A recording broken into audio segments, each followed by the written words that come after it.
Hi, everybody. Thanks for joining me today in the pantry office. I'm backing into something there. I wanted to get that out of the way. It's my nod to tiny house living. Vertical storage, it's what it's all about. I'm laughing now, but I woke up not laughing. I'm as disturbed, I think, as many of you are about what's happening in our country. It's happening to our nation. Last night there was a rally. I won't even comment on how it was a rally in person. That's for you to decide if that's wise. I would not be part of that. It was a rally of a few thousand people turning out for one of the candidates. And as many times as I scrolled over the pictures, and there are many because all the networks were there, I did not see one person of color out of the thousands there. And don't tell me, oh, it's Minnesota. Minnesota has people of color. Come on. And metropolitan areas have people of color. And, that's another issue I'm not going to get started on. What I am going to talk about, though, are the responses that I'm seeing at all of these so far, in-person rallies, that whenever someone talks about violence, there's laughter and cheering. Whether it's a reporter getting shot by a rubber bullet in the knee and tear gassed and writhing in pain on the ground, or it's someone being degraded in terms of an elected official, by the way, a member of Congress being degraded about her country of origin, people are laughing and screaming out threats. And it's encouraged. And I want to know, who are these people?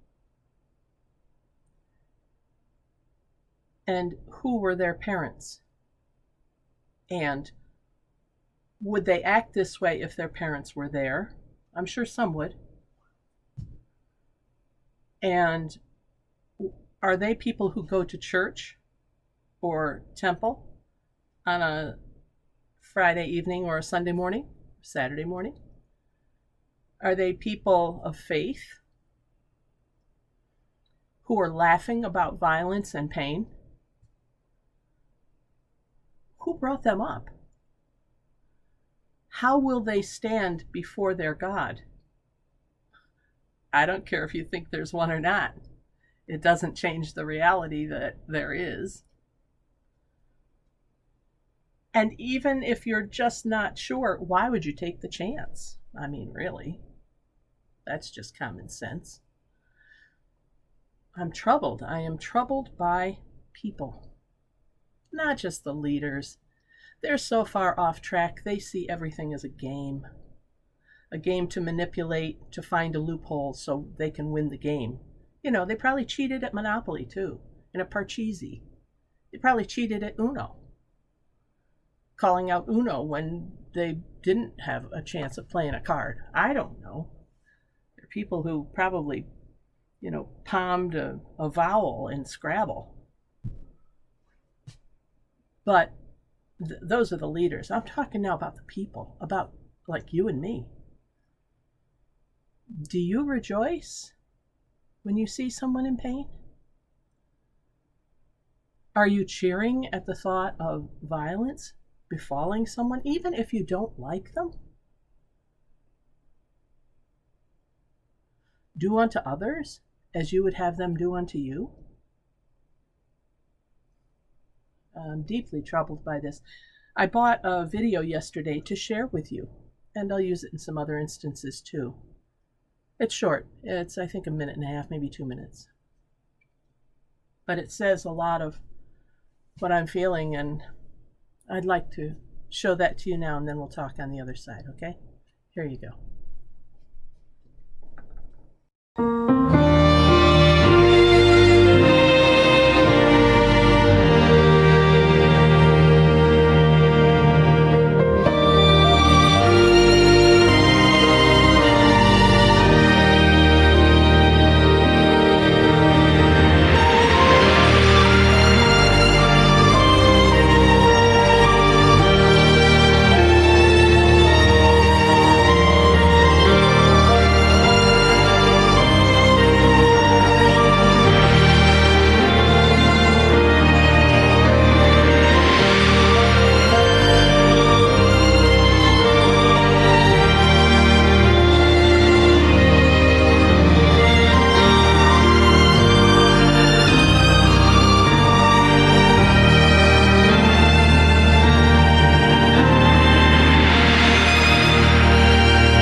I feel encouraged every time I watch that because I remember that God is in charge. We can stand our ground with our faith, with our values of compassion and caring. This is what Jesus went through, right? People cheering as he was being led to Calvary. People spitting on him. So this kind of behavior is nothing new.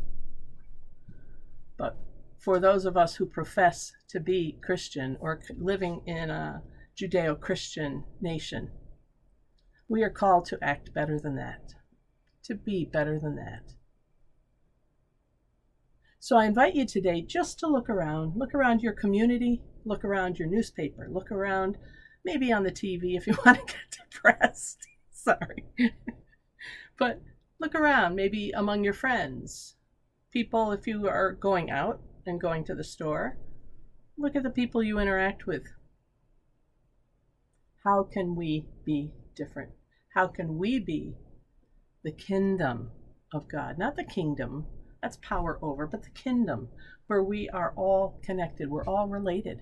How can we be the kingdom of God in the world today? How can you be the part of the kingdom of God today, the KOG?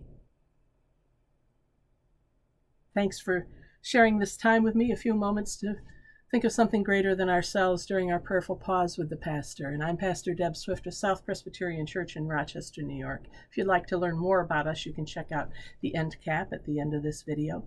If you enjoy what we are doing, we ask that you do one of two or maybe both things for us. And the first is, of course, to pray for this ministry, because these are hard days for churches to support themselves, to support me doing this. It is a commitment of our church to put out a positive message. And if you are in a position to maybe contribute financially, we invite you to do that. The information of where to connect is on our end slide. And if you go to our website, there is a donate button there. Regardless, know that you are welcome here because others think it's important for me to be here too. And so I'm able to share a message, I hope, of hope.